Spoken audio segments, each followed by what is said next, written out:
আচ্ছা, হেমাটোলজির মধ্যে iron deficiency anaemia, megaloblastic anaemia, pernicious anaemia exam point of ভিউতে বেশি পরিমাণে দামি, তুমি কয়েকবার করে শুনবা।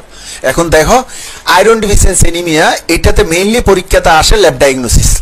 তো আমি এটার একটা সূত্র আছে, সেটি কি দেখো, এই যে ব্লাডের haemoglobin, blood film, RBC count, haematocrit, MCB, serum iron, serum ferritin, percentage saturation of the iron binding protein, plus আরো অনেক কিছু। অর্থাৎ আয়রন ডেফিসিয়েন্সি এনিমিয়াতে ল্যাব ডায়াগনোসিসে সব কিছু কমবে, শুধু রেটিকুলোসাইট কাউন্ট বাড়বে যদি আয়রন থেরাপি দেওয়া হয়। আরেকটা কি বাড়বে, টোটাল আয়রন বাইন্ডিং ক্যাপাসিটি বাড়বে। তার মানে আয়রন ডেফিসিয়েন্সি এনিমিয়ার ইনভেস্টিগেশনের সূত্র কি, টোটাল আয়রন বাইন্ডিং ক্যাপাসিটি বাড়বে আর রেটিকুলোসাইট কাউন্ট বাড়বে যদি আয়রন থেরাপি দেওয়া হয়, আর বাকি সব ইনভেস্টিগেশন কমবে। এটাই হচ্ছে সূত্র। আর স্টুলের মধ্যে ওকাল ব্লাড টেস্ট পজিটিভ থাকবে। এখন আসো মেগালোব্লাস্টিক এনিমিয়া। আমরা জানি আমরা যে ভিটামিন বি12 আর ফলিক অ্যাসিড খাই, এগুলো আমাদের শরীরে গিয়ে আরবিসির মধ্যে গিয়ে ওইখানে ডিএনএ সিনথেসিসে হেল্প করে এবং ডিএনএ নিউক্লিয়াস ফর্মেশনে হেল্প করে। তাহলে ইমেচিউর আরবিসির মধ্যে এই যে নিউক্লিয়াসটা ফর্মেশন হইলো, এটা ভিটামিন বি12 এবং ফলিক অ্যাসিডের সহায়তায়। এটা কি করবে, immature RBC in the bone মেরুতে immature আরবিসিগুলোকে mature করতে থাকবে। নিউক্লিয়াসের কাজ হচ্ছে ম্যাচিউর আরবিসিগুলোকে ম্যাচিউর করে এবং আস্তে আস্তে আরবিসিগুলো ছোট হয়ে যাবে। যখন পরিপূর্ণভাবে আরবিসিটা ম্যাচিউর হয়ে যাবে, তখন এই নিউক্লিয়াসটা এভলিশ হয়ে যাবে। এভলিশ হয়ে ওইখানে হিমোগ্লোবিনের জন্য জায়গা করে দিবে এবং এই ম্যাচিউর আরবিসির পেরিফেরাল ব্লাডে চলে যাবে।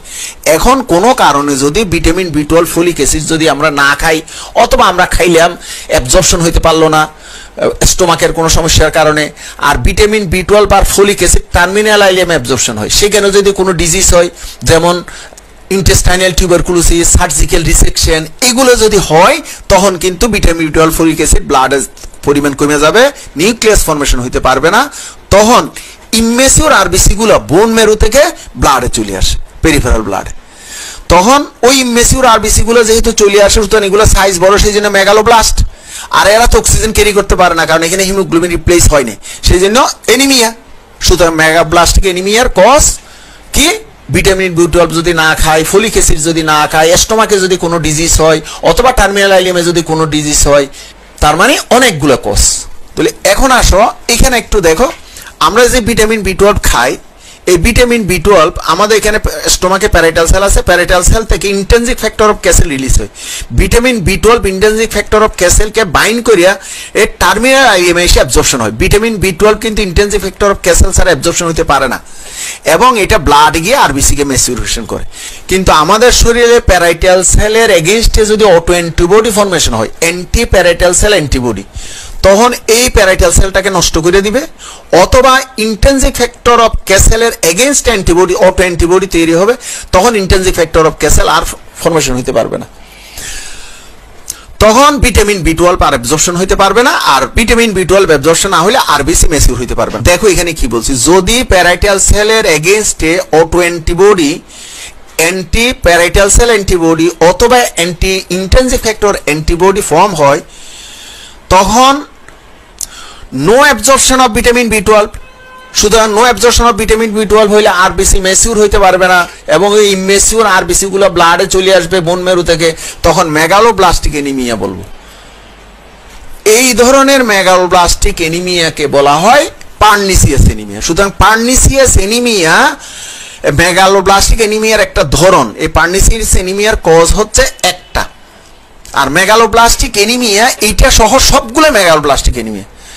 যেই মেগালোব্লাস্টিক এনিমিয়া অটোইমিউন ডিজিজের কারণে হয়, সেই মেগালোব্লাস্টিক এনিমিয়ার আলাদা একটা স্পেশাল নাম আছে, সেই নামটা হচ্ছে পার্নিসিয়াস এনিমিয়া। তাহলে মেগালোব্লাস্টিক এনিমিয়া আর পার্নিসিয়াস এনিমিয়ার মধ্যে পার্থক্য কি? এই যে মেগালোব্লাস্টিক এনিমিয়ার কজ অনেক, পার্নিসিয়াস এনিমিয়ার কজ একটা। এটা কি অটোইমিউন ডিজিজ, অ্যান্টিপ্যারাইটাল সেল অ্যান্টিবডি ব্লাডে থাকে, তো এইখানে মেগালোব্লাস্টিক এনিমিয়াতে থাকতেও পারে, নাও থাকতে পারে।